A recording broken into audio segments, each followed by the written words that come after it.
The stars had never seemed closer to humanity than they did in the year 2157.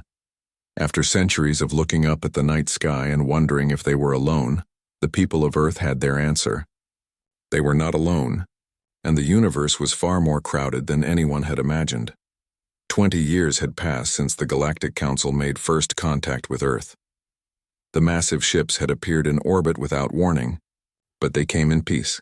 The Council represented 47 different species from across the galaxy, all united under one government that had maintained order for thousands of years. They offered humanity a choice: join them and take their place among the stars, or remain isolated on their single world forever. Earth's leaders had chosen to join, though not everyone had been happy about it. Some feared that humanity would lose its independence. Others worried that Earth would be conquered or enslaved. But those fears had proven unfounded. The Galactic Council operated on principles of mutual cooperation and respect. Each species contributed what they did best, and everyone benefited from the arrangement. For humanity, the transition had been smoother than anyone expected, and much of that success came down to one person: Secretary General Elena Vasquez. Elena stood on the observation deck of Nexus Prime, the massive space station that served as the Council's headquarters. The station orbited a neutron star in neutral space, equidistant from the major powers of the galaxy. Through the transparent aluminum windows, she could see dozens of ships coming and going, representing species from every corner of known space. She was a woman of average height with dark hair that was beginning to show streaks of gray. Her face carried the lines of someone who smiled often, but also carried heavy responsibilities. At 53 years old, she had spent the last 15 years as Earth's representative to the Galactic Council, and she had earned respect that few humans could claim. "The vote will be close today," said Ambassador Chen, standing beside her. He was a thin man with sharp eyes who served as her primary advisor. "The Dracs are pushing back hard against your mining proposal." Elena nodded slowly. The proposal in question would give Earth rights to mine asteroids in the Kepler Belt, a resource-rich region that had been sitting unused for centuries. The minerals there could power Earth's expansion for generations. But the Drax hegemony, one of the most powerful military forces in the Council, had been blocking the proposal for months. "Warlord Krath thinks we're getting too powerful too quickly," Elena said. "He sees us as a threat, are we?" Chen asked. Elena smiled. "We're barely 2 decades into space travel beyond our own system. The Drax have conquered half a sector. If he sees us as a threat, it says more about his paranoia than our capabilities." The truth was more complicated, and Elena knew it. Humanity had surprised everyone with how quickly they adapted to galactic society. Human engineers had improved shield technology by 17% in just 5 years. Human doctors had discovered cures for diseases that had plagued alien species for centuries. Human artists, musicians, and philosophers had brought fresh perspectives that resonated across cultural boundaries. But it was humanity's diplomatic approach that truly set them apart. Where other species formed alliances based on mutual benefit or fear, humans built relationships based on genuine friendship and shared values. Elena had traveled to dozens of worlds, sitting down with leaders and ordinary citizens alike, learning their customs and understanding their needs. She had negotiated trade agreements with the Veln corporate clusters, massive businesses that controlled entire industries across the galaxy. She had established cultural exchanges with the Sethian Dominion, a reptilian species that valued honor above all else. She had even earned grudging respect from the Drax, though Warlord Krath remained deeply suspicious. The council chamber was a marvel of engineering. The circular room could accommodate representatives from species of all sizes and environmental needs. Some delegates sat in water-filled chambers. Others breathed methane or required high-pressure suits. The council had spent thousands of years perfecting the technology that allowed such diverse beings to gather in one place. Elena took her seat at the human delegation's position. The Earth's flag hung behind her, a symbol of home that seemed so far away. Around the chamber, hundreds of other delegates prepared for the day's session. The noise was overwhelming. Dozens of languages being spoken simultaneously. Translation devices converting them into sounds each species could understand. The council speaker, a towering insectoid creature from the Hive Collective, called the session to order. The chamber fell silent. Today we vote on Proposal 3847, Humanity's Petition for Mining Rights in the Kepler Belt, the Speaker announced. Secretary General Vasquez, you may present your final arguments. Elena stood and walked to the center of the chamber. This was the moment she had been preparing for. She knew every word of her speech by heart, but she also knew that words alone would not win this vote. She needed to reach the delegates on an emotional level, to make them see that humanity deserved this opportunity. Honored delegates, she began. 20 years ago, humanity was alone. We looked at the stars and wondered if anyone would ever answer our questions. Then you arrived, and you offered us something we could never repay, a place among you. You gave us knowledge, technology, and friendship. You showed us that the universe was not a cold, empty place, but a community of diverse peoples working together. She paused, letting her words sink in. Around the chamber, delegates leaned forward, paying attention. Today, we ask for the opportunity to contribute more to this community.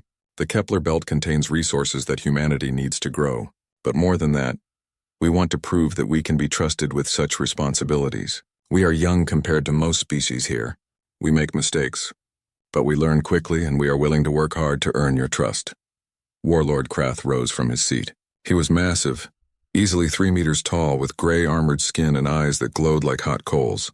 His species, the Drax, had built an empire through military might and ruthless efficiency. They valued strength above all else, and they had little patience for what they saw as weakness. The human speaks of trust, Krath rumbled, his voice like grinding stones. But trust must be earned over generations, not decades.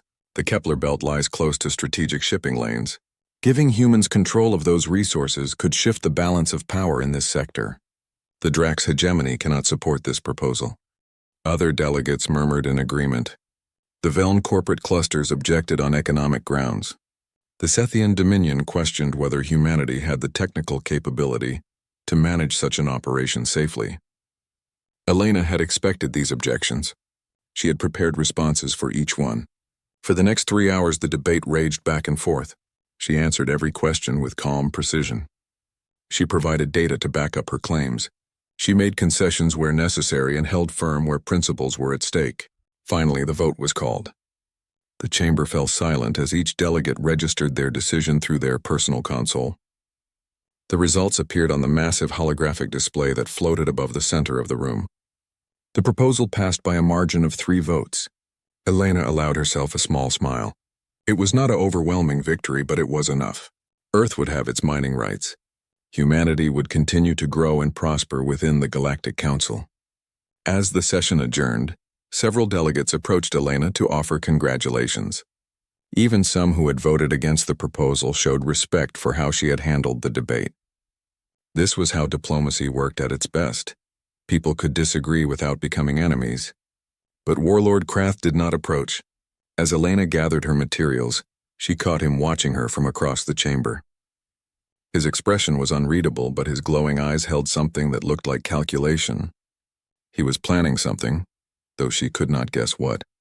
Ambassador Chen noticed her distraction. "Don't worry about Krath," he said quietly. "He's all bluster. The Drax know they can't challenge the Council's decision without facing severe consequences." Elena was not so sure. In her years dealing with various species, she had learned that the most dangerous opponents were not the ones who threatened openly, but the ones who plotted in silence. That evening, Elena returned to her quarters on Nexus Prime. The space station maintained residential areas for permanent diplomatic staff, and she had called this place home for years. Her quarters were modest by Council standards: a bedroom, a small office, and a living area with that magnificent view of the stars. She poured herself a glass of wine, a luxury imported from Earth at considerable expense. The mining rights victory deserved celebration, even a small one. She thought about calling her daughter back on Earth, but the time difference meant it would be the middle of the night in New York. Instead, she sat by the window and watched the ships moving through space. Each one represented a story: cargo vessels hauling goods between worlds, passenger liners carrying tourists and business travelers, military ships on patrol to keep the peace. It was a dance of civilization that had been playing out for millennia, and humanity was finally part of it. Elena thought about the path that had brought her here. She had been a lawyer before the Galactic Council arrived, specializing in international law. When first contact happened, Her expertise had suddenly become invaluable. She had been part of the team that negotiated Earth's entry into the Council. Her skill at navigating complex legal frameworks and cultural differences had caught the attention of world leaders, and they had appointed her as Earth's first Secretary General for Galactic Affairs. It had been the opportunity of a lifetime, and she had tried to make the most of it. Every agreement she negotiated, every relationship she built, every small victory she achieved, they all added up to a better future for humanity. Earth was no longer isolated. Human children were growing up knowing they were part of something larger that was worth all the long hours and difficult compromises. A soft chime indicated someone at her door. Elena checked the security display and saw Ambassador Chen standing outside. "Come in," she said, opening the door remotely. Chen entered, looking troubled. "I just received some intelligence from our contacts in the Drax delegation. Krath held a private meeting after today's session. He's furious about the vote," Elena sighed. "He'll get over it. The Drax have lost votes before." "Maybe," Chen said. "But our sources say he was talking about teaching humanity a lesson. About showing the Council that humans can't be trusted with power." "What kind of lesson?" Elena asked, suddenly alert. "They don't know.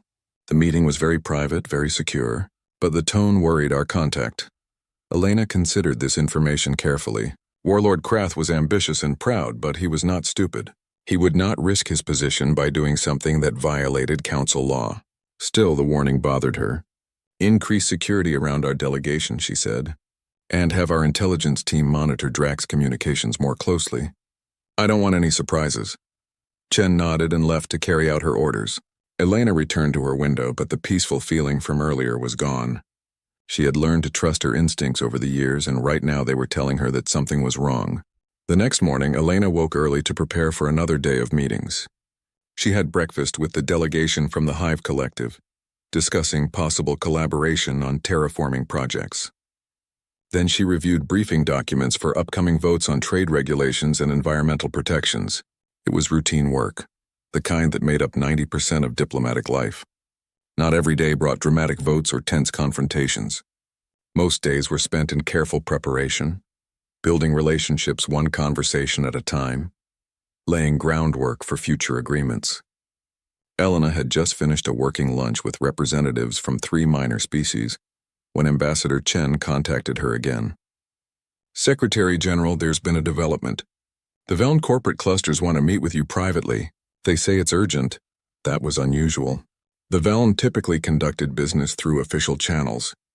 Private meetings suggested something sensitive. "Set it up for this evening," Elena said.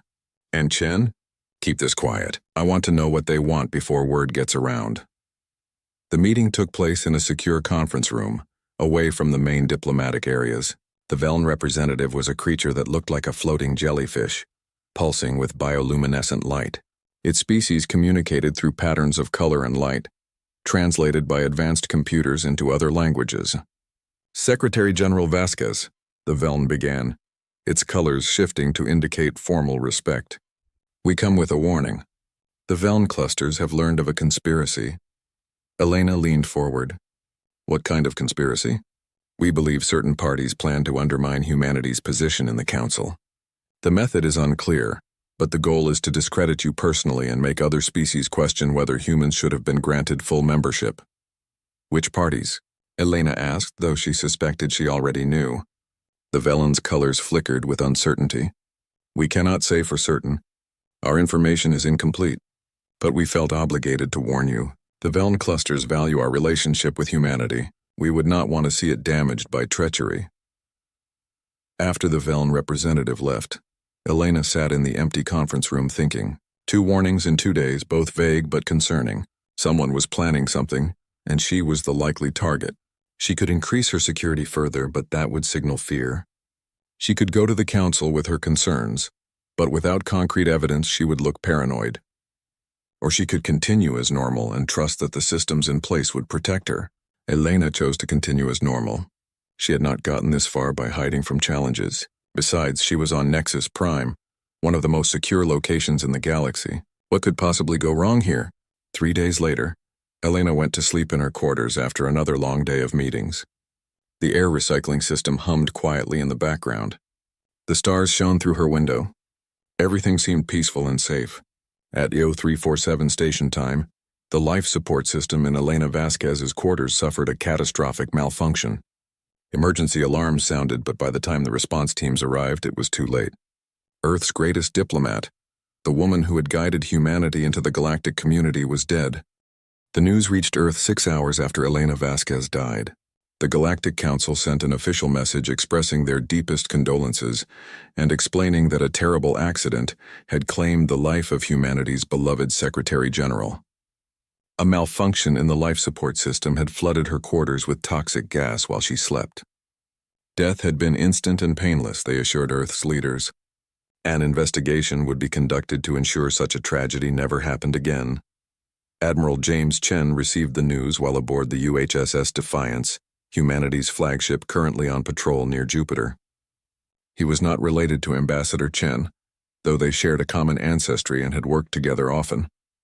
James was a career military officer who had spent 30 years in service, the last 10 commanding humanity's modest defense fleet in space. When the communication officer brought him the message, James read it 3 times before he allowed himself to believe it. Elena Vasquez dead? The woman who had done more for humanity's future than perhaps anyone else in history, killed by a faulty air system. Something felt wrong about it immediately. James had met Elena many times over the years. She had consulted with him on defense matters and security arrangements for diplomatic missions. He had found her to be careful and thoughtful, someone who considered all angles before making decisions. She had once told him that her greatest fear was not being attacked, but being caught unprepared. That was why she always had contingency plans and backup systems. The idea that she would die from a simple equipment malfunction did not fit what he knew about her. Within an hour, James had redirected the Defiance toward Nexus Prime at maximum speed. He sent messages to Earth's leadership informing them of his intentions and requesting permission to conduct an independent investigation. The approval came quickly. Earth's new acting leader, President General Marcus Webb, had been Elena's deputy and shared James's suspicions. Find out what really happened, Webb told James over the secured channel. And if someone killed her, find out who. The journey to Nexus Prime took 3 days, even at the Defiance's top speed. During that time, James assembled a team of specialists. He wanted engineers who understood life support systems, intelligence officers who could dig into secured networks, and forensic experts who could analyze physical evidence. He also wanted people he trusted completely, because if Elena had been murdered, the killer might still be close by. The Galactic Council seemed surprised when James arrived and requested permission to conduct his own investigation. The station's security chief, a crystalline being from the Prism Confederation, assured him that their investigation had been thorough. We examined every component of the life support system in Secretary General Vasquez's quarters, the security chief explained. The failure originated in a pressure regulator that had developed microscopic fractures. These fractures allowed toxic gas to leak into the ventilation system. It was a manufacturing defect, nothing more. I would like to see the evidence myself, James said quietly. The security chief's crystalline structure flickered with what might have been annoyance. Admiral, we appreciate your concern, but questioning our investigation suggests you doubt our competence. The Galactic Council has been conducting security operations for thousands of years. I am sure you are very competent, James replied. But Elena Vasquez was humanity's representative. Earth has the right to conduct its own investigation into her death. We are not questioning your findings. We simply want to verify them independently. The security chief consulted with higher authorities and eventually granted permission. James suspected they agreed because refusing would have looked suspicious. The council wanted this matter closed quickly and quietly. A human admiral poking around might be annoying, but it was better than having Earth make formal accusations without evidence. James and his team spent the first day examining Elena's quarters. The rooms had been sealed since her death, preserved as a potential crime scene. Everything was exactly as she had left it. Her personal belongings, her work materials, the glass of wine she had been drinking before bed. The engineering team focused on the life support system.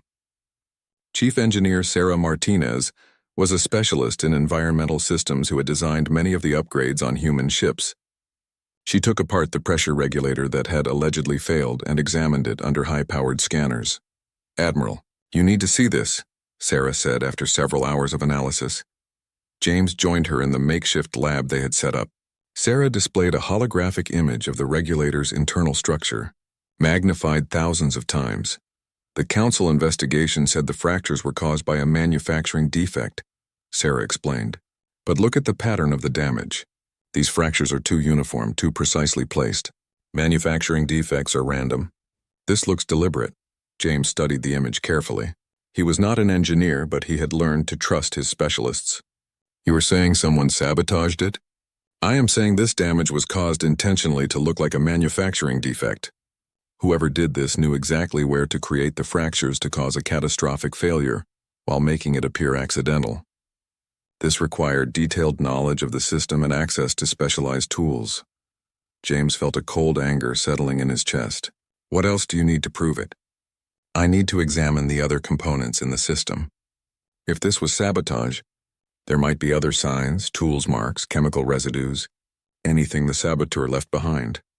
Over the next 2 days, Sarah and her team took apart every piece of the life support system in Elena's quarters. They found 3 more pieces of evidence: a microscopic scratch on a seal that matched a specific type of tool used in starship maintenance, a chemical residue that had no reason to be present in a standard life support system, and most damning of all, evidence that the system's diagnostic computers had been tampered with to hide warning signs of the impending failure. "Someone reprogrammed the safety protocols," Sarah explained. "The system should have detected the pressure loss and triggered alarms hours before the gas reached dangerous levels.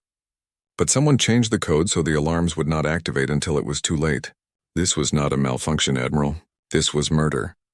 James compiled all the evidence into a detailed report. He included holographic scans, chemical analysis results, and Sarah's expert testimony. Then he requested an emergency meeting with the Galactic Council's leadership. The council convened in a private chamber, smaller than the main assembly hall.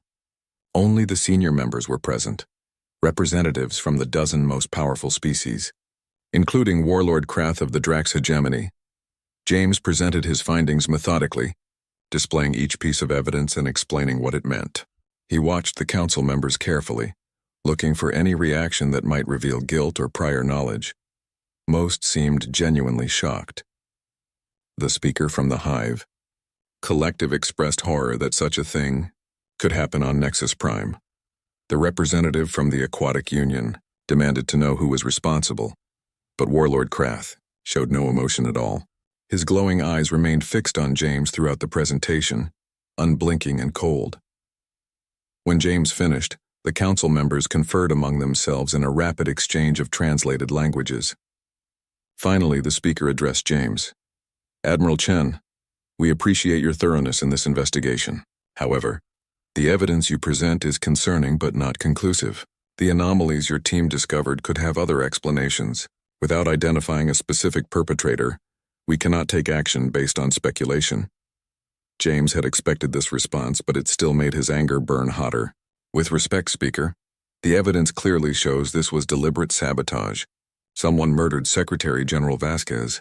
The Council has a responsibility to find out who. And we will continue investigating," the Speaker assured him. "But we must follow proper procedures. We cannot make accusations without proof. Doing so could create diplomatic incidents between member species based on nothing but suspicion." James looked around the chamber at the assembled leaders. Some looked uncomfortable. Others seemed eager to move past this awkward situation. And Warlord Krath continued to watch him with those burning eyes. "I understand," James said carefully. "Earth will expect regular updates on the Council's investigation, and we will be conducting our own inquiries to identify the responsible parties." "Of course," the speaker said. "That is your right as a member species." The meeting ended, and James left feeling like he had achieved nothing. The Council had acknowledged the evidence but refused to act on it. They wanted this problem to disappear quietly. James returned to the Defiance and sent an encrypted message to President General Webb on Earth. The message contained all the evidence his team had gathered and his assessment of the Council's response. Webb's reply came 12 hours later, after he had consulted with Earth's other leaders. "Come home, Admiral. We need to discuss our next steps in person." The journey back to Earth gave James time to think. He had spent most of his career believing in the Galactic Council and the order it represented. First contact had seemed like humanity's greatest moment, a chance to join a civilized community of species that had moved beyond war and conflict. But now he understood the truth. The Council was not a perfect institution. It was a political body where power mattered more than justice. The strong species like the Dracs could act with impunity because challenging them would disrupt the status quo. Elena had been murdered, and the Council would do nothing about it because investigating seriously might reveal uncomfortable truths about who was responsible. Earth would have to take matters into its own hands. When James arrived at Earth's orbital command station, he found President General Marcus Webb waiting for him with the entire Security Council. Webb was a former military commander himself, a man in his 60s with iron-gray hair and a reputation for strategic thinking. He had worked closely with Elena for years and had admired her deeply. "Your investigation confirms what we suspected," Webb said after reviewing all the evidence. "Elena was murdered. The question now is what we do about it." The room fell silent. Everyone present understood the implications. If Earth pushed this issue too hard, it could lead to conflict with whichever species was responsible. But if they let it go, they would be admitting that human lives did not matter, that stronger species could kill their leaders without consequences. "We have been conducting our own intelligence gathering," said Director Sarah Kim, head of Earth's intelligence service. "We have sources throughout the Council who owe us favors. They have been asking questions carefully, trying to identify who might have wanted Elena dead." "What have you learned?" James asked. 3 species had the most to lose from Elena's continued success, Kim explained. The Drax hegemony feared that humanity was gaining too much influence. Warlord Krath specifically has been vocal about seeing us as a threat. The Veln corporate clusters worried that human economic innovations would disrupt their business interests. And the Sethian Dominion has been concerned about our cultural influence spreading to their younger generation. "Any evidence linking them to the murder?" Webb asked. "Nothing concrete. But our sources report that representatives from all 3 species held private meetings in the days before Elena's death, meetings that were not logged in official records." James leaned forward. "They conspired together?" "It appears so. Each species had reasons to want Elena removed, but none wanted to act alone. Together they could share the risk and ensure the Council would not investigate too seriously." Webb stood and walked to the window overlooking Earth. From this height, the planet looked peaceful and beautiful, a blue jewel hanging in space. Humanity had fought so hard to protect this world and ensure its people had a future among the stars. "We need to send a message," Webb said quietly. "Not just to the conspirators, but to every species in the Galactic Council. We need to make it clear that you cannot murder human leaders and expect no consequences." "What kind of message?" James asked, though he suspected he already knew. Webb turned to face the room. His expression was hard, showing no mercy or doubt. "We give them one chance to deliver the individuals responsible for Elena's death. If they refuse, we take them by force." Several council members shifted uncomfortably. "That would be an act of war," one said. "No," Webb corrected. "It would be an act of justice. The Council claims to operate on principles of law and order. They have failed to provide either. If they will not enforce their own laws, then we will do it for them." Director Kim spoke up. "You are talking about sending military forces into the territory of 3 powerful species. Even if we could win such a conflict, it would make enemies of half the galaxy." "Maybe," Webb acknowledged. "Or maybe it will earn us respect. Right now, the galaxy sees humanity as weak. We smile and compromise and try to make everyone happy. Elena was brilliant at that approach, and it served us well. But now she is dead because someone thought we would accept her murder without fighting back." James understood what Webb was really saying. Elena had built bridges through diplomacy and kindness, but those bridges had been burned when she was killed. Now Earth needed to show a different side of humanity, the side that did not forgive the murder of its people. "What do you need from me?" James asked. "Prepare the fleet for combat operations," Webb said. "I am going to make one final attempt at justice through official channels. I will give the Council 48 hours to deliver the conspirators. If they refuse, you will go and get them yourself." James saluted. "Understood, sir." The next day, President General Marcus Webb appeared on every communication channel in the Galactic Council. His message was broadcast to Nexus Prime, to the homeworlds of all member species, to every ship and station across civilized space. Billions of beings heard his words, translated into thousands of languages. Webb spoke calmly but with absolute authority. He presented the evidence of Elena Vasquez's murder.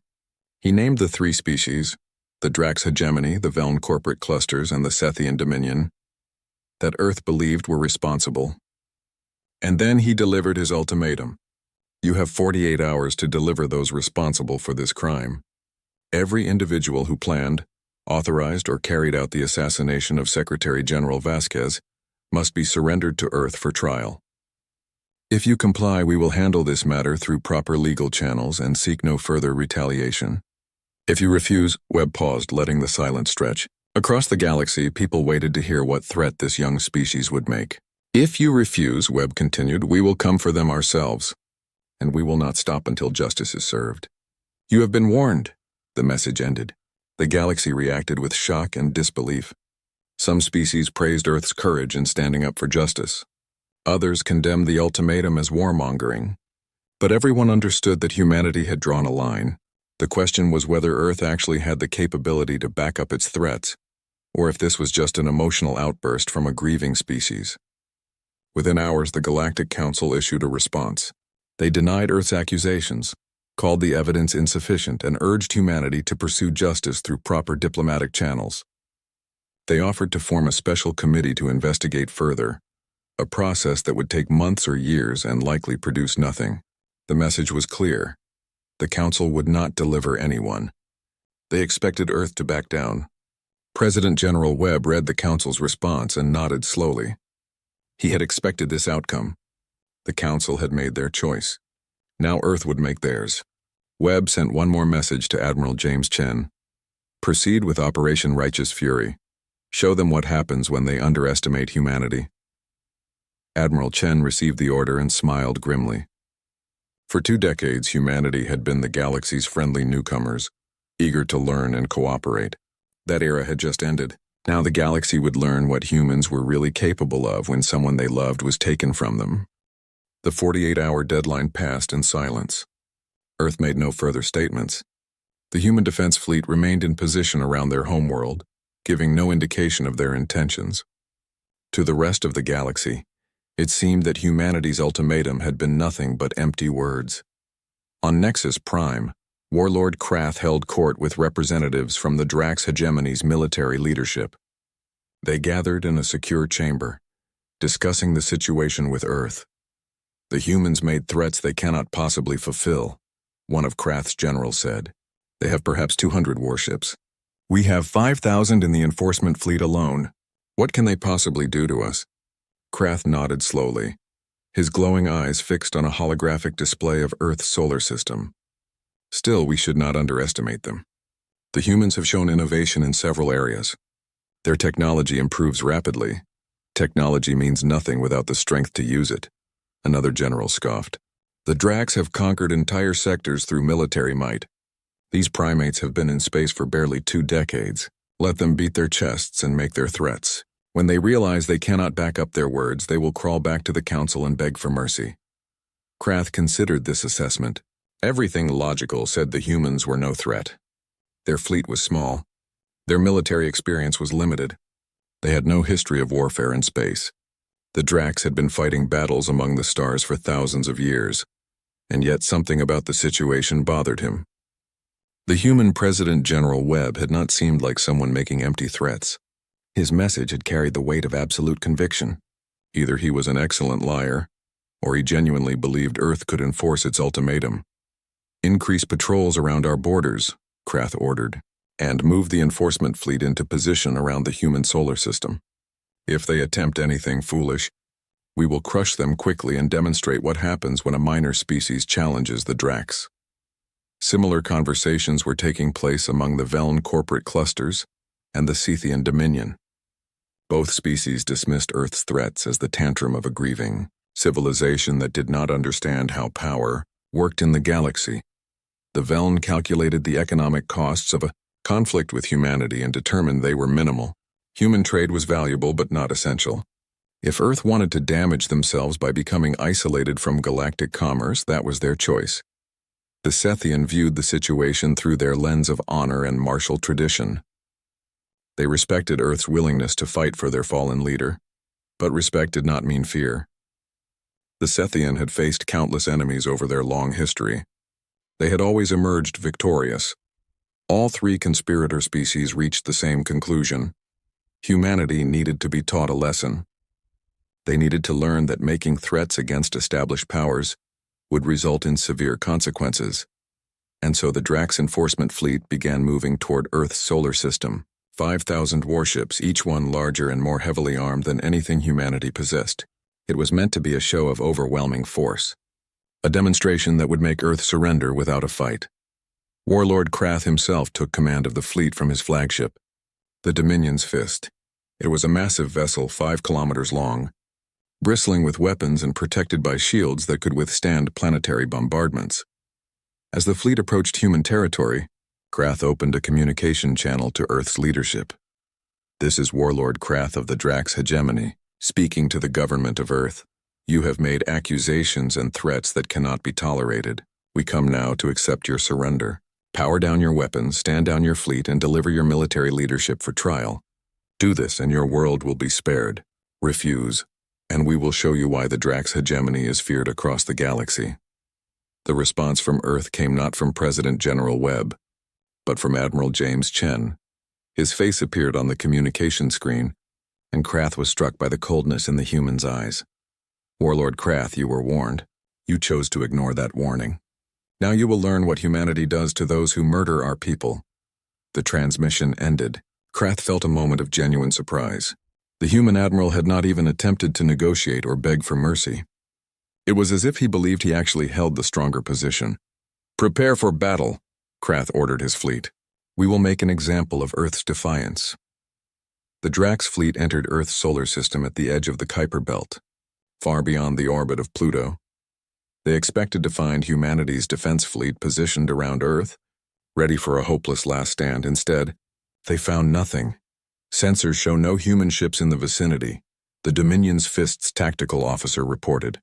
"Their fleet appears to be absent," Krath frowned. "Expand the scan. They must be here somewhere." The fleet's advanced sensors swept through the solar system, looking for any sign of human military presence. They found only civilian traffic, cargo ships, passenger vessels, and stations going about their normal business as if nothing was wrong. "Perhaps they fled," one general suggested. "Perhaps they realized they could not win and evacuated their fleet to somewhere safer." But Krath did not believe that. Something felt wrong about this situation. Where were the humans? The Drax fleet advanced deeper into the solar system, moving past Neptune and Uranus. Still no sign of opposition. No defensive positions, no mines, no warning shots. Just empty space and the distant sun growing slowly brighter ahead. "Sir, we are detecting something," the tactical officer said suddenly. "Multiple objects in orbit around Jupiter. They appear to be satellites or stations." "How many?" Krath asked. "Over 2,000, sir. They are spread throughout Jupiter's orbital space." Krath studied the sensor data. 2,000 satellites seemed excessive, even for a major world like Jupiter, and something about their configuration bothered him. "Focus sensors on one of those satellites," he ordered. "Get detailed scans." The results came back a moment later, and Krath felt his first real sense of alarm. "Sir, those are not satellites," the tactical officer said, his voice tight with tension. "They are weapons platforms. Each one is armed with what appears to be a railgun system." "Railguns?" one general scoffed. "Those are primitive kinetic weapons. Our shields can handle anything they throw at us." But Krath was already thinking ahead. 2,000 weapons platforms, all positioned in a defensive grid around Jupiter. That suggested planning and preparation on a scale far beyond what Earth should have been capable of. How long would it take to construct 2,000 weapons platforms? He asked his staff. "Years, sir. At least 5 years, possibly 10, depending on available resources and manufacturing capability." 5 years. That meant humanity had been preparing for this possibility since shortly after joining the Galactic Council. While they had been smiling and negotiating and building friendships, they had also been building weapons. They had been preparing for the day when diplomacy failed. Warlord Krath felt a grudging respect for the deception. These humans were not as naive as everyone believed. "All ships, shields to maximum," he ordered. "Weapons ready. Advance through the defensive grid and continue toward Earth. Those platforms cannot possibly have enough firepower to threaten this fleet." The Drax fleet moved forward, and the weapons platforms opened fire. The railguns launched projectiles at incredible velocities, far faster than conventional kinetic weapons. The rounds were simple slugs of dense metal, but they traveled at a significant fraction of light speed. When they hit with devastating force. The first salvo struck the leading edge of the Drax fleet. Hundreds of projectiles slammed into energy shields that had been designed to stop plasma weapons and energy beams. Those shields had been perfected over thousands of years of warfare against enemies who all used similar technology. They were completely ineffective against solid metal. Traveling at relativistic speeds, ships began to die. The projectiles punched through shields as if they did not exist, tearing through armor plating and into the vital systems beneath. Explosions blossomed throughout the fleet as ships took catastrophic damage. "Evasive maneuvers," Krath shouted. "Return fire." But the weapons platforms were difficult targets. They were small, numerous, and spread across a huge volume of space. The Drax ships could destroy them, but not before taking heavy losses. And then the human fleet appeared. They came from behind the gas giant, where they had been hiding in the sensor shadow. Not 200 ships as intelligence had estimated, but 2,000. They were sleek and fast, smaller than Drax vessels but moving with incredible precision. Where did they get 2,000 ships? A general demanded. The answer was obvious to Krath now. The humans had been building in secret for years, using hidden shipyards in the outer solar system where council observers never visited. While everyone had been watching Earth itself, monitoring the construction of a few hundred defensive vessels, humanity had been creating a true military fleet in the darkness beyond Neptune. The human ships opened fire with the same railgun technology as the platforms. They coordinated their attacks with perfect precision, focusing fire on individual Drax vessels until they were destroyed, then moving to the next target. There was no confusion, no communication lag, no hesitation. "How are they coordinating so effectively?" someone asked. The answer came from the tactical officer. "Sir, we are detecting quantum entanglement signatures. They are using instantaneous communication between their ships. There is no speed of light delay in their commands." That technology was supposed to be theoretical. The Galactic Council had been researching quantum entanglement communication for decades without success. Somehow humanity had solved the problem and weaponized it. The battle became a slaughter. Drax ships died by the dozens, then by the hundreds. Their weapons were powerful but too slow to target the fast-moving human vessels. Their shields were formidable but useless against kinetic bombardment. Their numbers were impressive, but meant nothing when they could not effectively fight back. Krath watched in growing horror as his magnificent fleet was torn apart. These were some of the best warships in the galaxy, crewed by experienced warriors who had won countless battles, and they were being destroyed by humans who had supposedly been in space for barely 20 years. "Retreat," Krath finally ordered. "All ships fall back to the edge of the system. We need to regroup and reassess." But retreating from human weapons was not simple. The human ships pursued, firing constantly. More Drax vessels died as they tried to escape. By the time the survivors reached the edge of the solar system and jumped to faster-than-light travel, 3,000 of the 5,000 ships that had entered Earth's territory were destroyed or disabled. It was the worst military defeat that Drax hegemony had suffered in living memory. Warlord Krath stood on the bridge of the Dominion's fist, staring at the casualty reports. 60% losses, thousands of experienced crew members dead. The pride of the Drax military had been humiliated by a species that was not even supposed to be a military threat. "Send word to the Hegemony High Command," he said quietly. "Tell them we have engaged humanity and suffered heavy losses. And tell them that everything we thought we knew about human military capabilities was wrong." Back on Earth, Admiral James Chen watched the last Drax ships flee on his tactical display. The battle had lasted 4 hours from first shot to final retreat. Human losses were minimal. 3 ships destroyed, 17 damaged. The Drax had lost 60% of their fleet. "Secure the system," Chen ordered. "Begin recovery operations for our damaged vessels, and prepare the fleet for Phase 2. President General Webb appeared on the communication screen. "Excellent work, Admiral. The galaxy is watching." "What is Phase 2? Chen's expression was grim. "The Drax came here expecting to teach us a lesson. We have taught them one instead. But the real conspirators, the ones who ordered Elena's assassination, are still free on their homeworlds. Phase 2 is simple. We go get them." "You're talking about invading the territory of 3 major species," Webb said. Are you confident we can handle that? Sir, the galaxy has spent 2 decades underestimating humanity. They thought we were weak because we preferred diplomacy to war. They thought we were naive because we tried to make friends instead of enemies. They thought we would accept Elena's death because we would be too afraid to seek justice. Chen leaned forward, and Webb could see the cold determination in his eyes. They were wrong about all of it. We preferred diplomacy because it was the better path, not because we were incapable of warfare. We made friends because we valued peace, not because we feared conflict.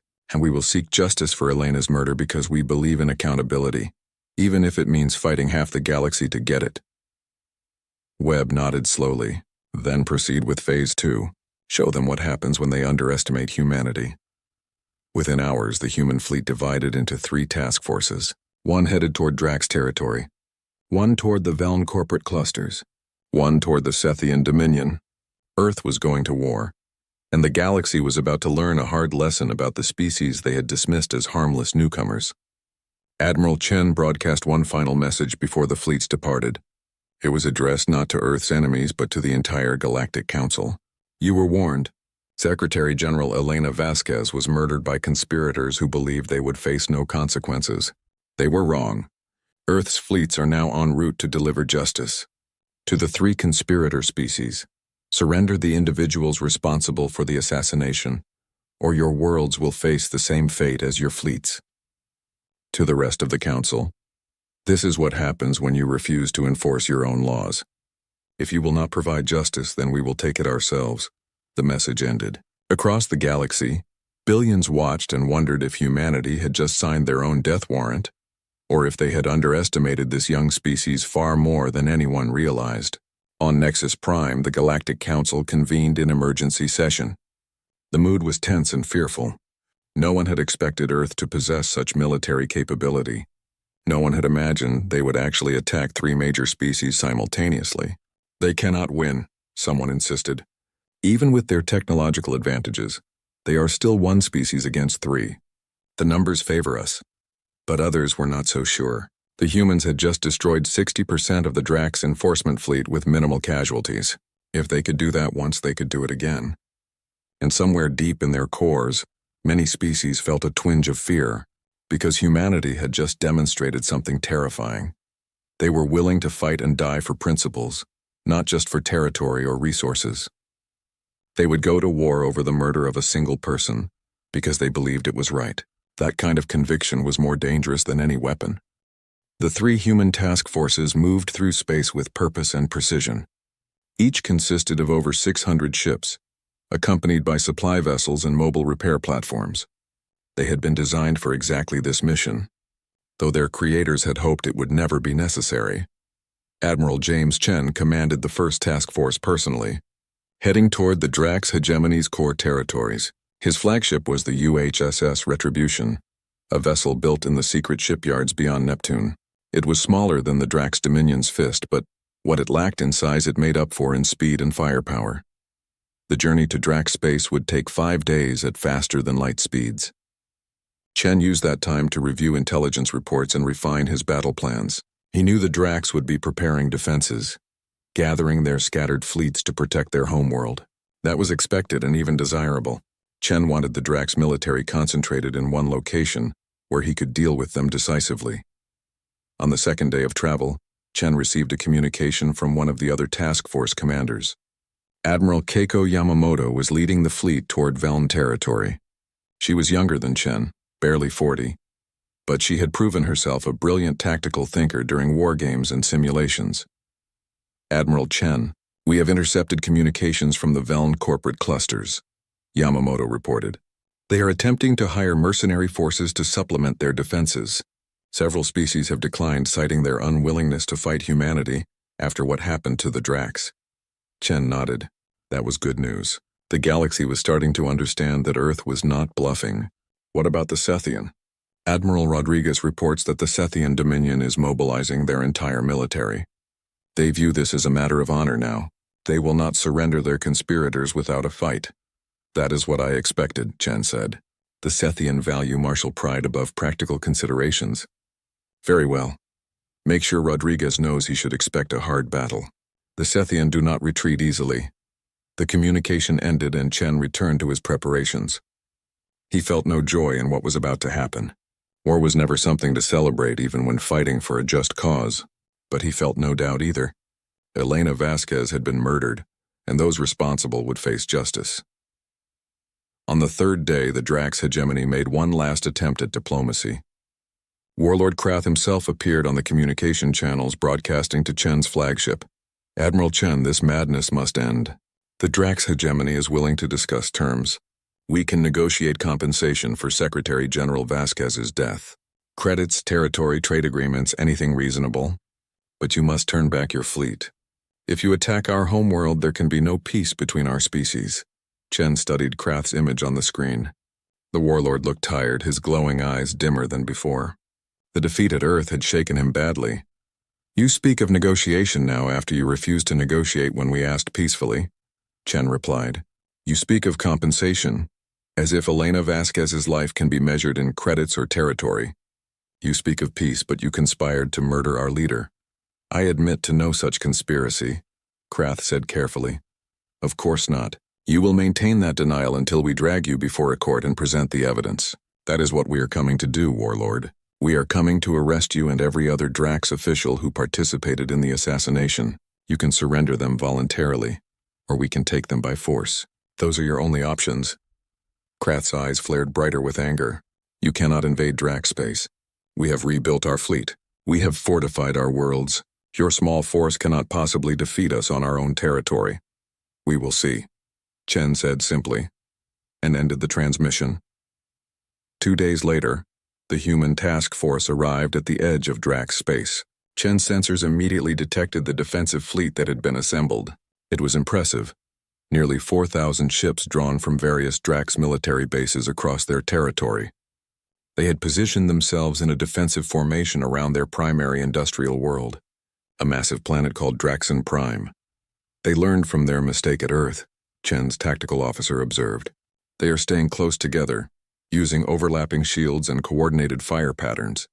They are not giving us easy targets, did we expect them to? Chen asked. The Drax are not stupid. They are experienced warriors who made one crucial error. They underestimated us because they thought our technology was inferior to theirs. Now they know better. Can we break through their formation, sir? Chen smiled grimly. We do not need to break through.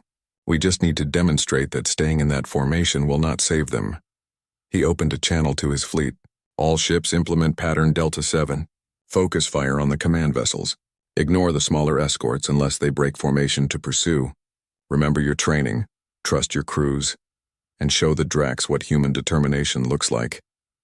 The human fleet split into smaller groups, each one moving with coordinated precision. They approached the Drax defensive formation from multiple angles simultaneously, forcing the defenders to split their attention.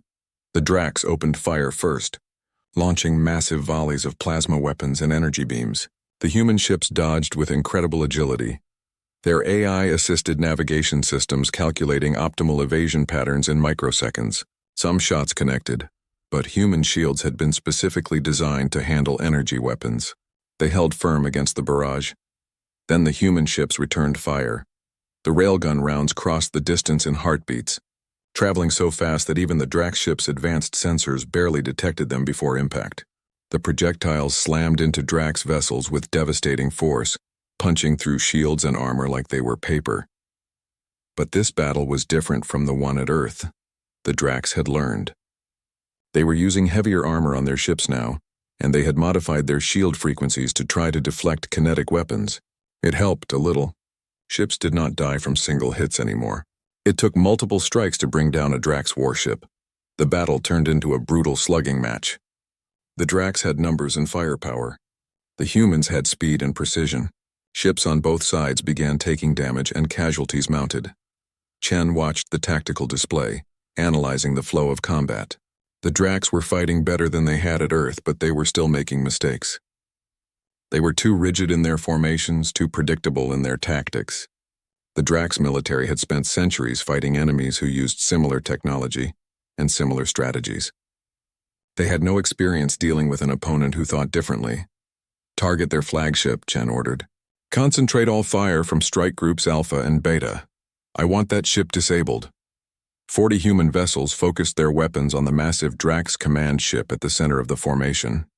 Railgun rounds hammered its shields relentlessly.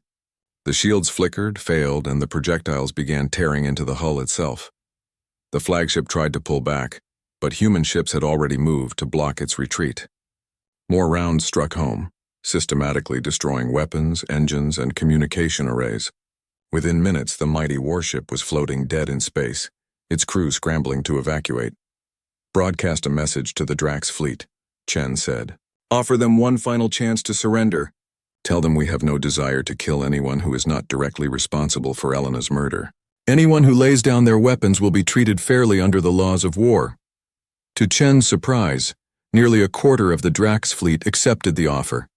Ships powered down their weapons and withdrew from the battle. It seemed that many Drax military personnel had no desire to die protecting war criminals. Their honor as warriors did not extend to defending those who committed murder through sabotage rather than honest combat. The remaining Drax forces fought with desperate courage, but the outcome was inevitable. The human task force was simply better equipped and better trained for this kind of warfare. By the end of the 6th hour, the Drax defensive fleet had been effectively destroyed. Over 3,000 ships lay wrecked or disabled. Human losses were heavier than at Earth. 87 ships destroyed, over 200 damaged, but still far less than the defenders. Chen surveyed the battlefield, feeling no triumph. Thousands had died today on both sides. It was necessary, perhaps, but never something to celebrate. Send landing forces to Draxon Prime, he ordered. We are looking for specific individuals. Warlord Krath and his co-conspirators. Broadcast that anyone who interferes with our mission will be considered hostile. Anyone who cooperates will be left in peace. The Drax civilian government, watching the destruction of their vaunted military, made no attempt to resist. They provided the locations of Krath and the other officials involved in the conspiracy. Within hours, human Marines were kicking down doors and dragging Drax warlords from their fortified compounds. Warlord Krath himself was found in an underground bunker, surrounded by his personal guard. He fought when the humans came for him, killing 3 Marines before he was finally subdued with stun weapons. They dragged him out in chains, broadcasting footage of his capture across the galaxy. The mighty warlord who had mocked humanity's threats now knelt before human soldiers, bound and defeated. Meanwhile, Admiral Yamamoto was achieving similar success against the Veln corporate clusters. The Veln had relied heavily on mercenaries and automated defense systems. When the mercenaries saw what had happened to the Drax, most of them broke their contracts and fled. The automated systems were formidable but predictable. Human hackers, some of the best in the galaxy, infiltrated the Veln networks and turned the automated defenses against their creators. The Veln tried to negotiate, offering massive payments if Earth would just go away. Yamamoto refused. Money could not buy justice for murder. When human forces landed on Veln Prime, the corporate executives responsible for Elena's assassination were found hiding in a luxury space yacht, attempting to flee to neutral territory. Human fighters intercepted the yacht and forced it to land. The executives were arrested and added to the growing list of conspirators in custody. The hardest fight came in Sethian space, just as Chen had predicted. Admiral Maria Rodriguez faced the full might of the Sethian military, and they fought with the legendary ferocity their species was known for. The Sethian viewed war as a sacred duty and saw retreat as the ultimate dishonor. Every Sethian warrior preferred death to surrender. When human ships tried to disable Sethian vessels rather than destroy them, the Sethian crews often triggered self-destruct sequences rather than be captured. Rodriguez adjusted her tactics, focusing on overwhelming force rather than precision strikes. It was brutal and costly, but it worked. The Sethian fleet was ground down through sheer attrition. For every human ship destroyed, 3 Sethian vessels were eliminated. The breaking point came when Rodriguez did something unexpected. Instead of targeting military vessels, she broadcast a message directly to the Sethian population, bypassing their government's communication filters. Warriors of the Sethian Dominion, we respect your courage and your honor, but there is no honor in protecting those who use poison and sabotage instead of facing their enemies directly. The officials who ordered Elena Vasquez's assassination did not challenge her in honest combat. They sneaked into her quarters while she slept and murdered her with gas and malfunctioning equipment. Is that the Sethian way? Is that worthy of your sacrifice? The message hit the Sethian warrior culture like a bomb. Many had been told that humans were weak cowards attacking the Dominion without cause. Learning that their own leaders had committed such a dishonorable act shook their loyalty. A faction of the Sethian military mutinied, refusing to fight for leaders who had brought such shame upon their species. They seized the conspirators themselves and delivered them to Rodriguez's forces, along with formal apologies for the dishonor their leaders had caused. Rodriguez accepted the apology and the prisoners. She also accepted the mutineers' offer to join humanity's forces as allies, recognizing that many Sethian had no part in the conspiracy and still valued honor above political allegiance. 10 days after the human task forces had departed Earth, they returned home with their prizes. The conspirators from all three species were in custody, transported in secure cells aboard human ships. The galaxy had watched in shock as humanity systematically invaded three major powers and extracted the individuals they wanted with surgical precision. Many species expected Earth to execute the prisoners immediately in revenge. Instead, President General Webb announced that there would be a trial, a proper legal proceeding, with evidence presented and defendants given the right to speak in their own defense. It would be conducted under human law, since the Galactic Council had refused to pursue justice under their own system. The trial was broadcast across the galaxy. Billions of beings watched as human lawyers meticulously presented evidence of the conspiracy. Communication logs showing coordination between the three species.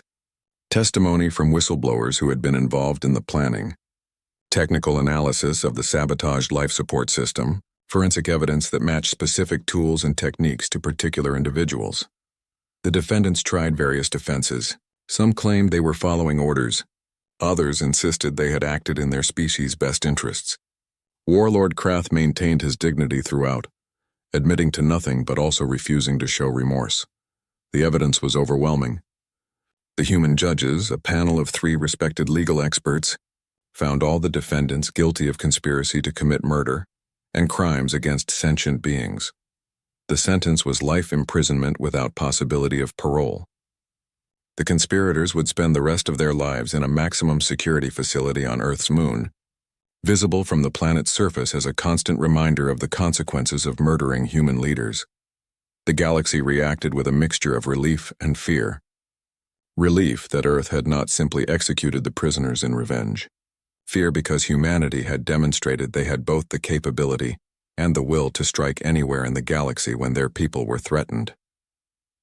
The Galactic Council convened once more, this time to discuss humanity's new position in galactic politics. The humans had violated numerous council laws by invading member species' territory without authorization.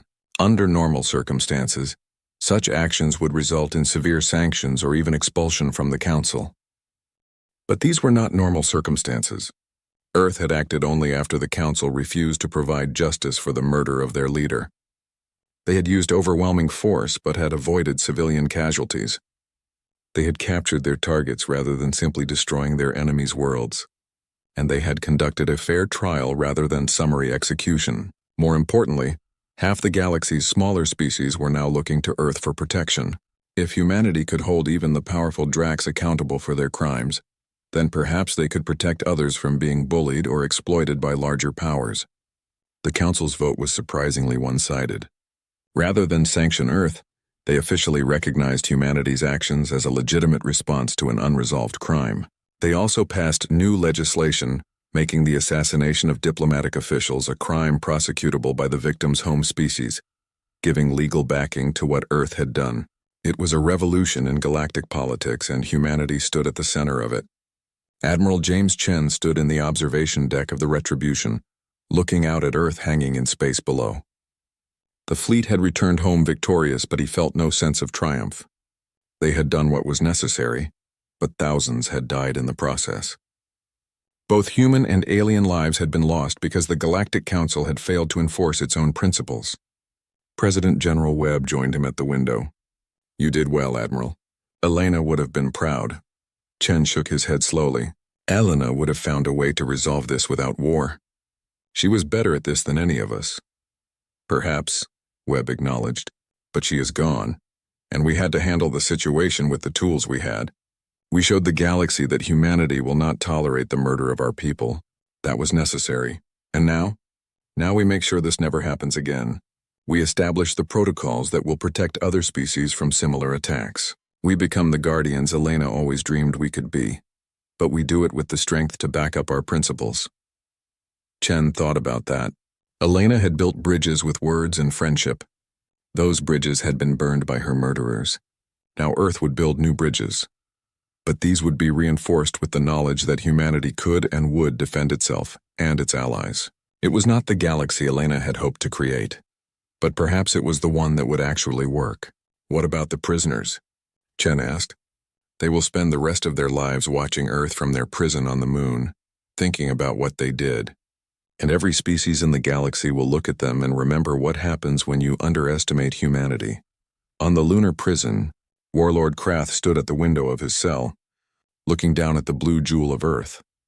He had been one of the most powerful military leaders in the galaxy. Now he was a prisoner of the species he had dismissed as harmless primates. The irony was not lost on him. The humans had defeated him not through savage violence or overwhelming numbers, but through careful planning and technological innovation. They had been preparing for betrayal since joining the Council, building their strength in secret while maintaining a friendly facade. It had been a masterful deception, and Krath had to admit a grudging respect for it. The humans were not as naive as everyone believed. They were patient, clever, and absolutely ruthless when their principles were threatened. The galaxy had learned a hard lesson. Humanity's preference for peace did not mean they were incapable of war. It just meant that when they did fight, they fought for reasons that mattered, with a determination that could not be broken. Warlord Krath would spend the rest of his life remembering that lesson, and through the broadcasts of this trial and imprisonment, the rest of the galaxy would learn it too. The weeks following the trial brought profound changes to galactic politics.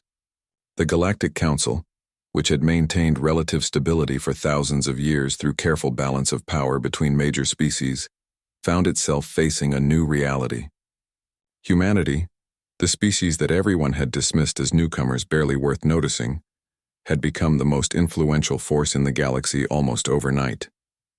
The change was not welcomed by everyone. The older established species viewed Earth's rise with suspicion and resentment. They had spent centuries building their positions of power through careful diplomacy and strategic alliances. Humanity had achieved comparable influence in a matter of weeks through sheer military force and moral conviction. But the smaller species, the ones who had spent generations being pushed around by larger powers, saw humanity's actions differently. They saw hope. If Earth could hold even the mighty Drax hegemony accountable for murder, then perhaps the age of bullying and exploitation was finally ending. President General Marcus Webb understood that the galaxy stood at a crossroads. Earth could use its newfound power to dominate others, becoming another Drax hegemony. Or they could use their strength to protect the principles that Elena Vasquez had dedicated her life to promoting: justice, cooperation, and respect for all sentient beings. Webb chose to honor Elena's memory by choosing the harder path. 3 months after the trial concluded, Webb called for an emergency session of the Galactic Council. Representatives from all member species gathered at Nexus Prime, the same station where Elena had died. There was tension in the air. Many delegates feared that Earth was about to make demands or impose conditions on the Council. Instead, Webb stood before the Assembly and presented something unexpected, a proposal called the Vasquez Protocols. Honored delegates, Webb began.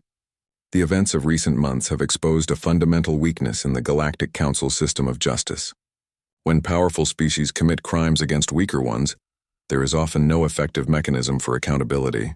The Council prefers to avoid conflict even when justice demands action. Several delegates shifted uncomfortably. Webb was speaking truths that everyone knew but rarely acknowledged openly.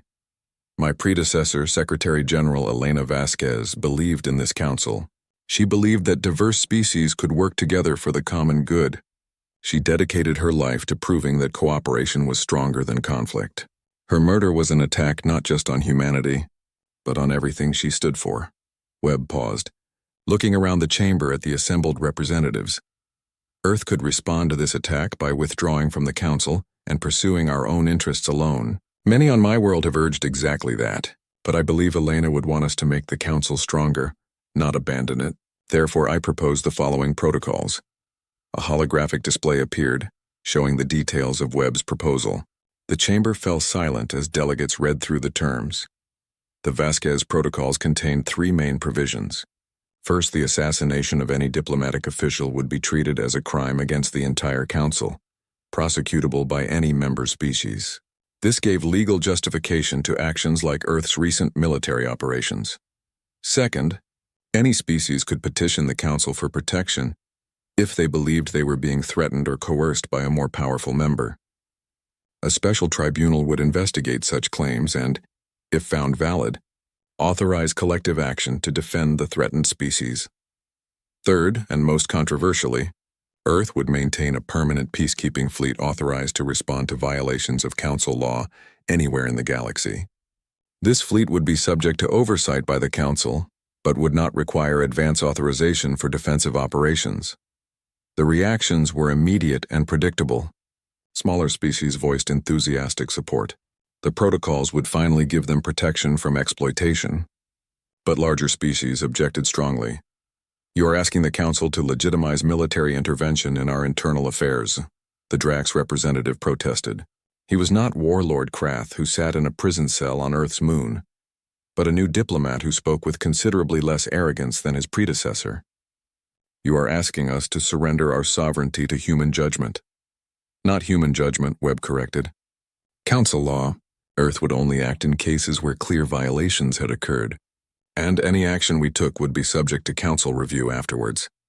If we abused this authority, we would face the same consequences as any other species who violated council principles. You have just demonstrated that you can defeat any species in this council. Militarily, the Sethian representative said. She was a warrior herself, and her species had learned painful lessons about challenging Earth. What stops you from simply doing whatever you want, regardless of council approval? It was a fair question, and Webb answered it honestly. Our principles stop us. Humanity values justice and cooperation. We do not seek to dominate the galaxy. We seek to make it safer and more fair for everyone. But we will not stand by and watch powerful species commit crimes without consequences. If the council will not enforce its own laws, then we will do it ourselves. The debate raged for hours. Some delegates supported the protocols enthusiastically. Others opposed them vehemently. Many remained undecided, weighing the benefits against the risks.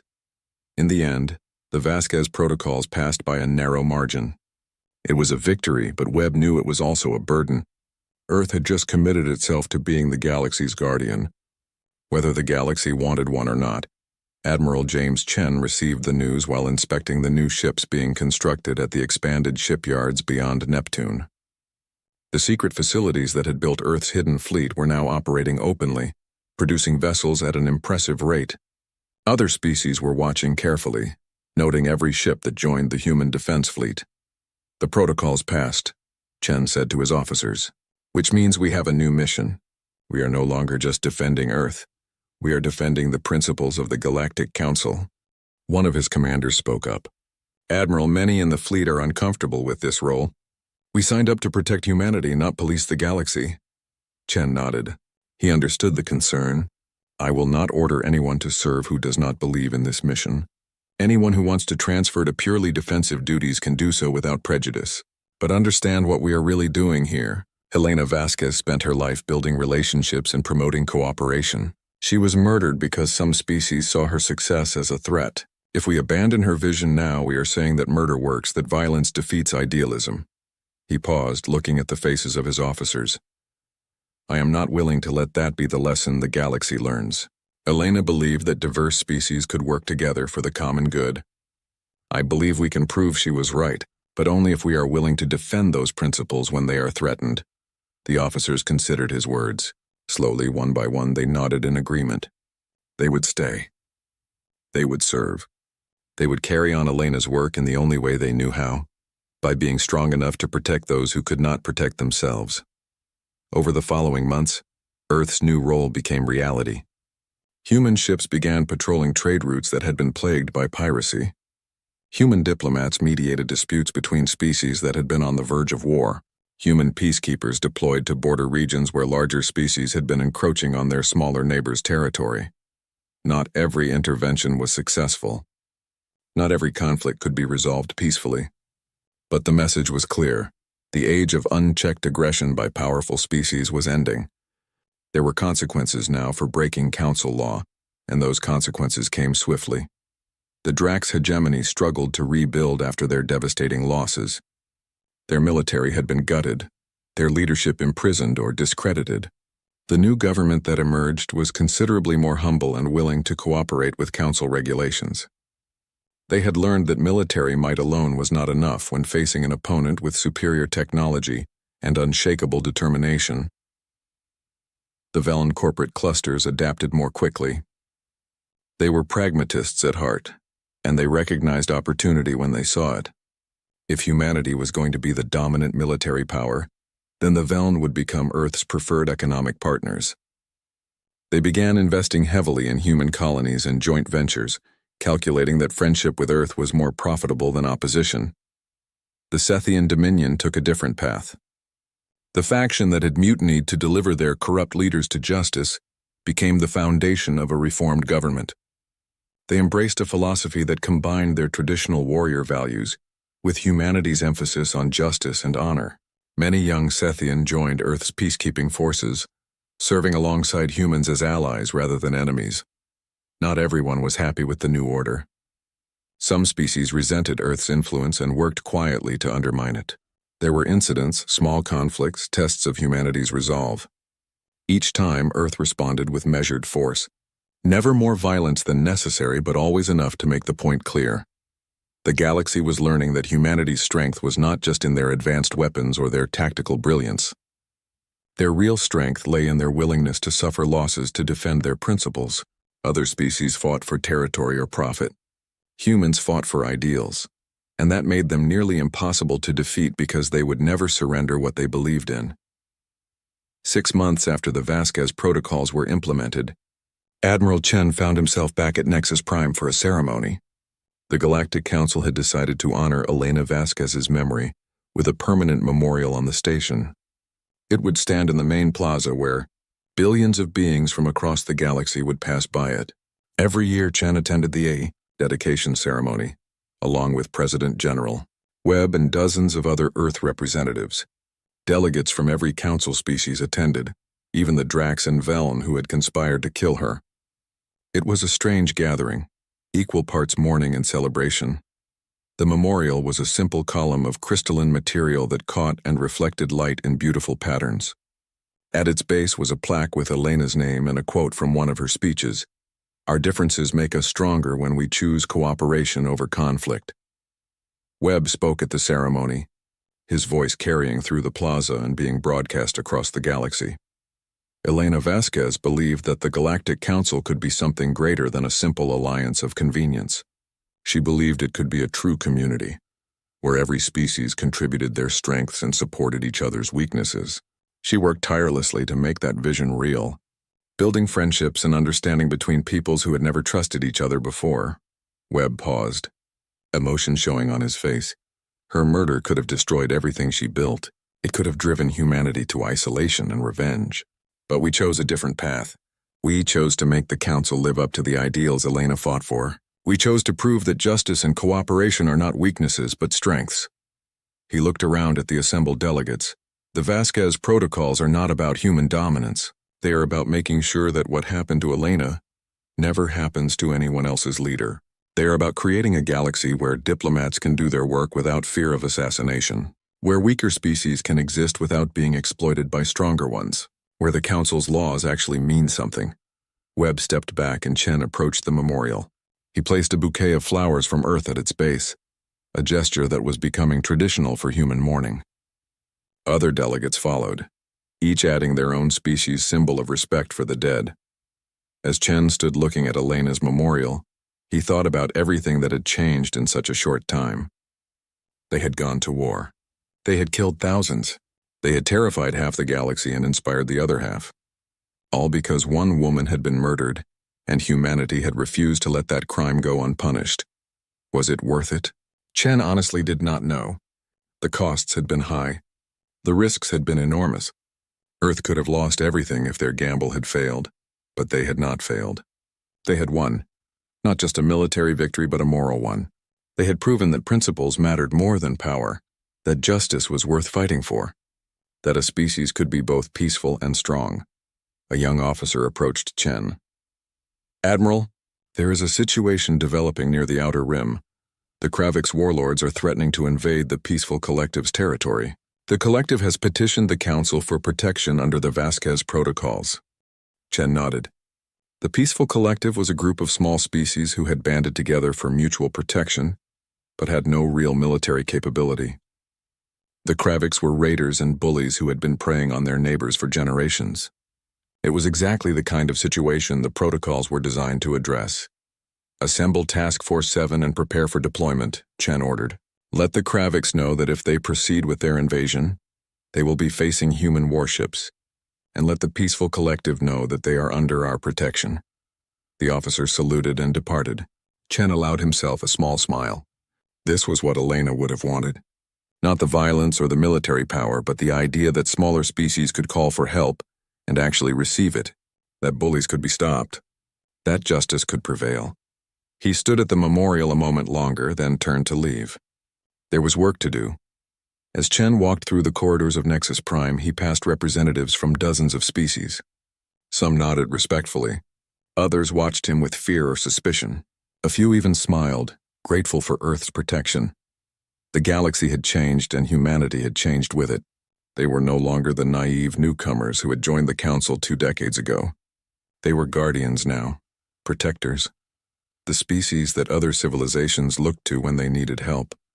It was a heavy burden, but one that humanity accepted. Elena Vasquez had taught them that being part of a community meant having responsibilities as well as rights. She had shown them that diplomacy and friendship could build bridges between species. Now Earth was showing the galaxy that those bridges needed to be protected. That the principles Elena died for were worth defending with force when necessary.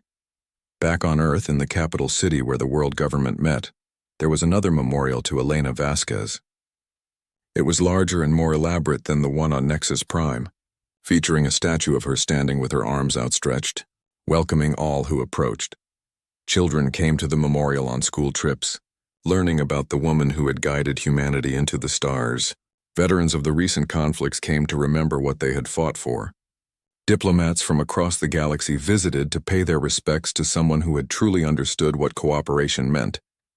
And every evening at sunset, someone came to place fresh flowers at the base of the statue. Sometimes it was a government official. Sometimes it was a random citizen. Sometimes it was someone from another world entirely. An alien who had been inspired by Elena's vision. The flowers accumulated throughout the day, a rainbow of colors from dozens of worlds until the memorial was surrounded by beauty. Then, each night the flowers were collected and distributed to hospitals and care facilities across the city, spreading that beauty to those who needed it most. It was a small tradition, but it captured something essential about Elena Vasquez's legacy. She had brought different peoples together not through force or intimidation, but through kindness and understanding.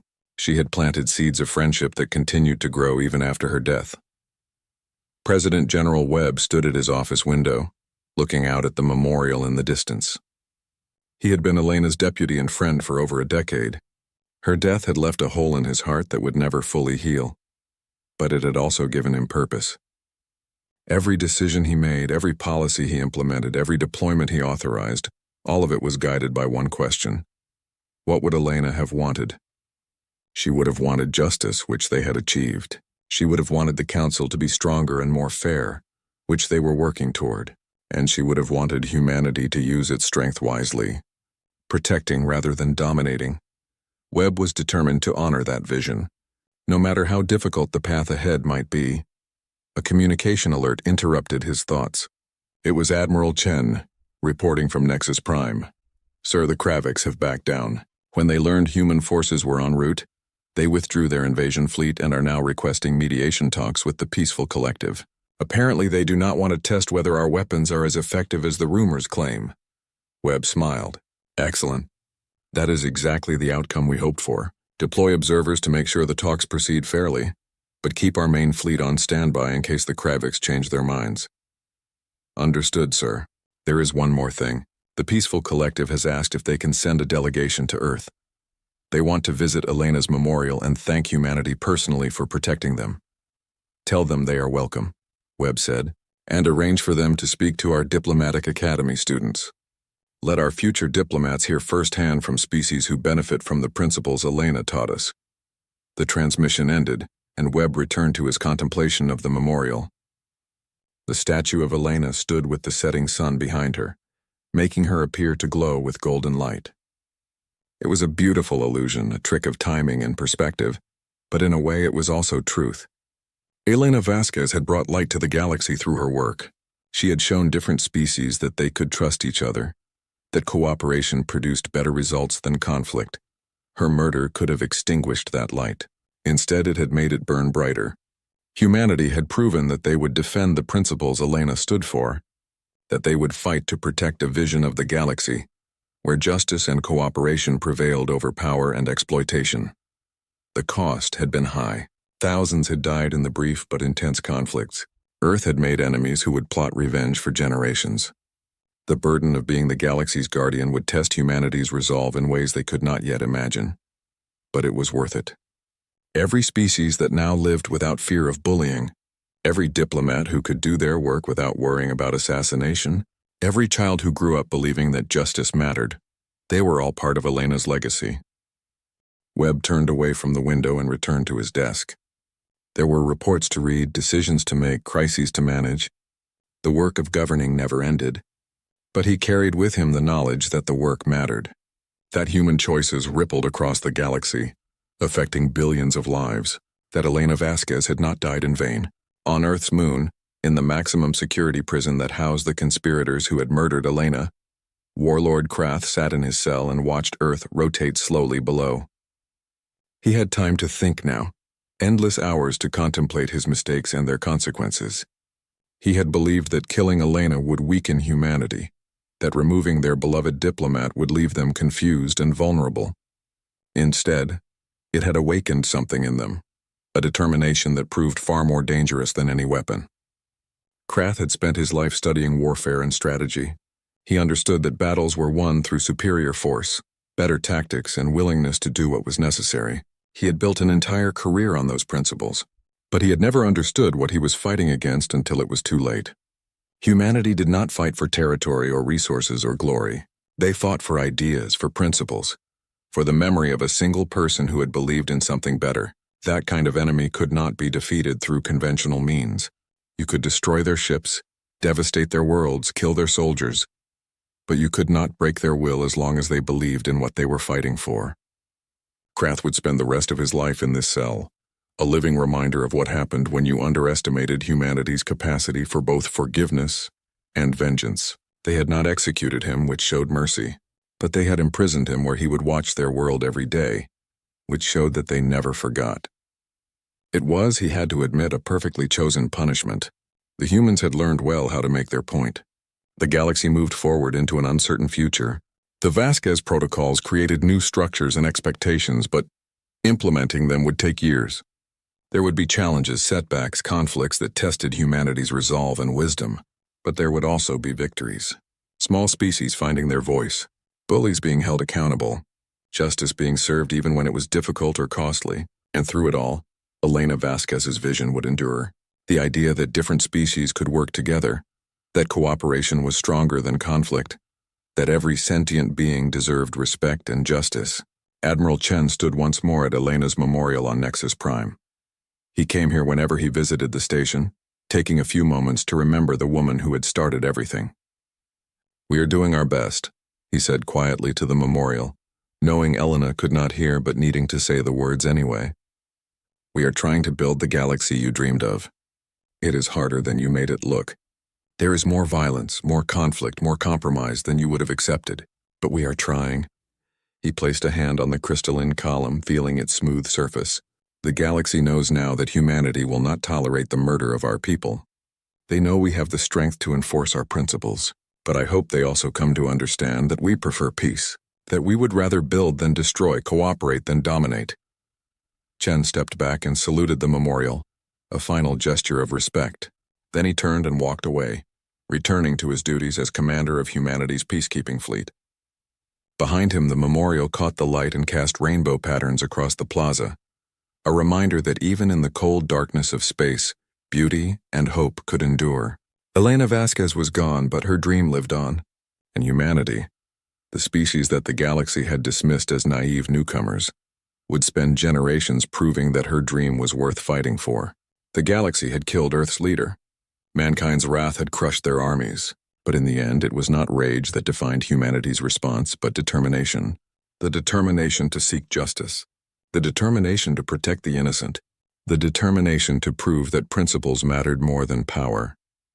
And that determination, more than any weapon or fleet, was what made humanity truly dangerous, because species that fought for ideas could endure losses that would break others. They could persist through setbacks that would make others surrender. They could change the galaxy itself when they believed strongly enough in what they were fighting for.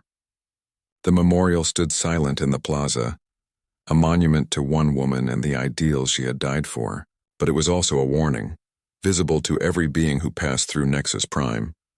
A warning that humanity remembered, a warning that humanity protected its own, a warning that the age of unchecked power and unpunished crimes was over, and most importantly, a promise that Elena Vasquez's dream of a better, fairer, more just galaxy would endure, protected by the species she had guided into the stars. The galaxy had learned its lesson. Now came the hard work of building something better in the wake of that education, and humanity, changed forever by loss and victory alike, would lead the way forward into an uncertain but hopeful future.